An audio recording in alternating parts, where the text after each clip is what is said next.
The sunny day was slowly fading over the Healer backyard, but Bluey and Bingo's lively game of shadow hunters continued.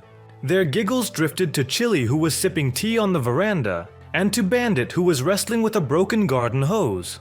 Evening shadows lengthened, casting strange dancing figures across the lawn. Suddenly, Bingo froze. Her gaze was fixed on the furthest corner of the garden, where old tree branches and thick bushes merged into a single dark mass.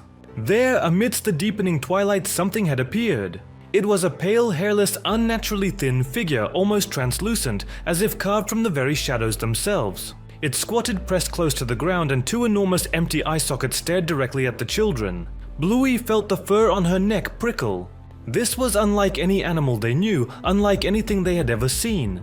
It was wrong, alien. The figure didn't move, but its intense gaze felt physical, piercing through the distance, through the bushes, right into their souls. The sensation of being watched was all-consuming. Bandit, noticing his frozen daughters, approached, squinting. He peered into the spot they indicated but saw only old leaves and an overturned garden gnome. "There's nothing here, girls," he said, picking up the gnome. Bluey and Bingo exchanged uneasy glances. They knew what they had seen, and it was no gnome. The entire evening passed under a cloud of unspoken unease. The girls kept glancing out the window, trying to discern something in the darkening garden.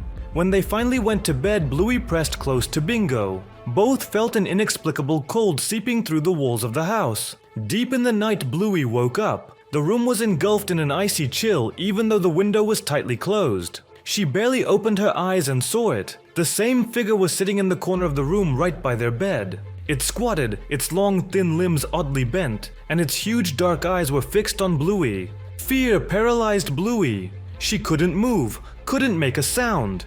The creature was absolutely silent, yet its presence filled every corner of the room, making the air thick and suffocating. It simply watched, seemingly trying to read her thoughts, to penetrate the darkest corners of her mind. It wasn't just terrifying, it was draining, sucking all the strength from her, leaving only helplessness and panic. Bingo snored peacefully beside her, while Bluey lay unable to tear her gaze from the abyss in the creature's eyes. Time ceased to exist. Bluey didn't know how long it had been there.